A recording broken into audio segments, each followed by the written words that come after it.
Radical. And what do they end up doing? They make another shitty, generic, fucking zombie game that nobody cares about and nobody wants to fucking play.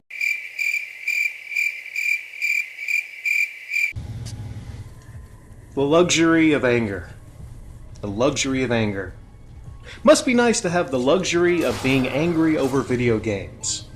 To have the kind of life to where you can sit down in your chair and sip your coffee and type all kind of comments talking shit about video games on the internet. Could you imagine the luxury of that? While real adult people have problems. Maybe they don't know how to pay the next car payment. Maybe they don't know how to, feed and clothe their kids. Maybe they have a sick pet they don't know what to do with. But you have the luxury. You all have the luxury of talking shit about video games and supporting the YouTubers that do nothing but talk shit about video games. Must be pretty nice. Last year, you had good video games like Shadow of War that were put on some people's shittiest games of 2017 list. I think Jim Sterling put it at number 10. If you played Shadow of War, you know it was a good game. It was basically like Shadow of Mordor, which was considered the game of the year 2014.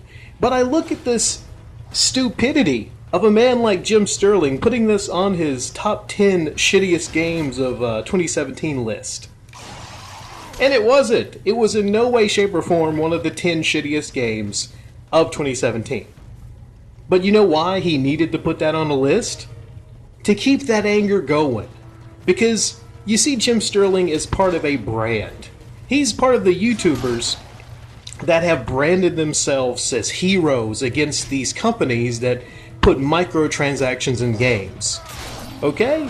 He's part of a brand. He's got a Patreon, and he's making all this money because he's seen as a hero. The irony of a motherfucker having a Patreon, getting money from his supporters, for making videos talking shit about other companies for wanting some more money. A bit ironic, isn't it? But no one can fucking see this shit. No one can see this at all because they're blinded by their anger over video games.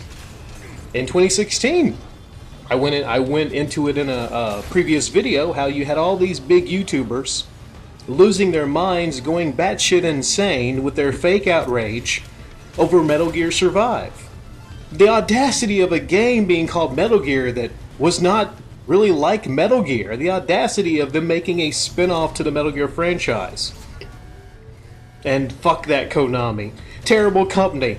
Look how they treated Hideo Kojima. Fucking crying. Fucking crying. You want to go give Hideo a blowjob while you're crying too? Give him a crying blowjob? This is the real big boy adult world, alright? In companies, people lose their jobs, okay? People get laid off. I recently worked at a company that laid off all the workers.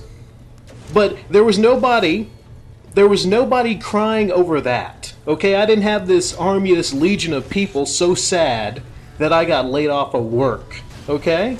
Things are fine now, but, you know, these are big boy adult things that people go through that don't have the luxury of getting angry over good video games, like Shadow of War. Now, you might notice I've featured Metal Gear Survive here lately. And I've said good things about Metal Gear Survive, and that's not just because they're paying me to say these things. It's because Metal Gear Survive was fun. I spent 6 or 7 hours. I pulled a whole nighter playing that game because it was enjoyable. I liked it. It's not for everybody, but if you like tower defense type games and zombie killing, there's something there for you. Alright? There's something there for you. It's not a complete dumpster fire. It's not. It's a completely competently well-made game, and I just played one aspect of it. Okay? I don't know how the campaign's gonna be. I don't know how that's gonna be. That might be terrible. But If I was able to spend 6-7 hours just playing this one mode and having fun, then that tells me they did a admirable, good job with it. The people that made this game, they're not Hideo Kojima, okay? And they do work for Konami. Fuck Konami! They do! But if the product released is a good product people can enjoy and have fun with, why are you going to get angry about that? There was one commenter.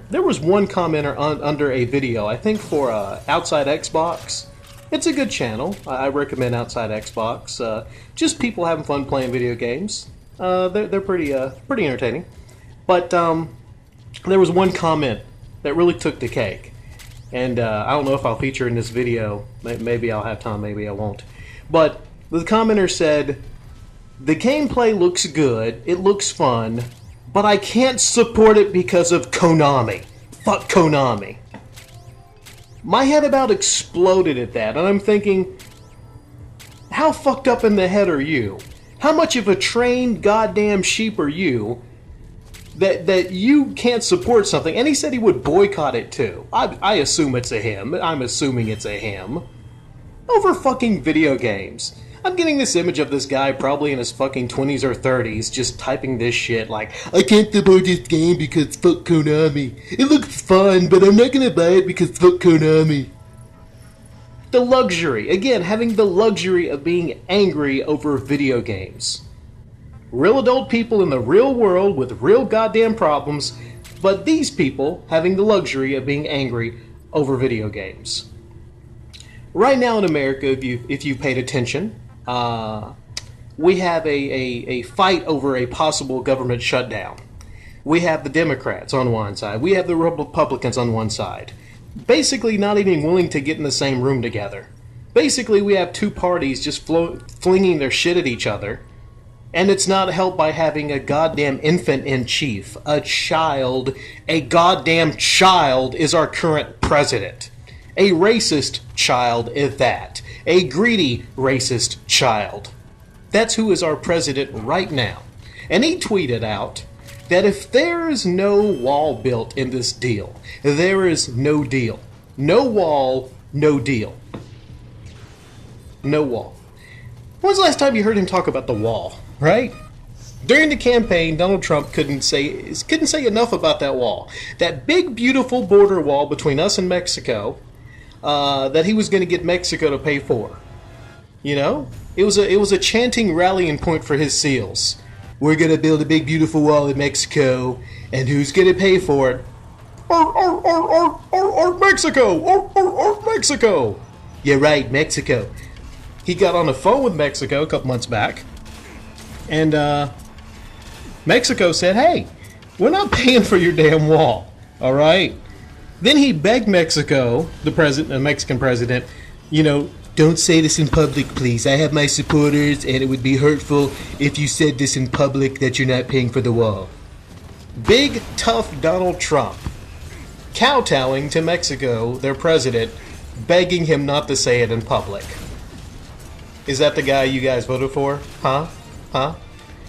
After telling you that bedtime story that he was going to build the wall and help keep all the non-white people out of our country, after telling you that nice little bedtime story, the reality is he couldn't do it. Well, not in the way he wanted to. But the other thing is he could get all of us to pay for it. He can get taxpayer money to pay for his wall. $20 billion. So now we're going to have the shutdown because the Democrats don't want to put $20 billion towards a border wall with Mexico that our president promised each and every one of us that Mexico would pay for. Isn't that something worth getting angry about if you live in America? And not fucking video games. For fuck's sake.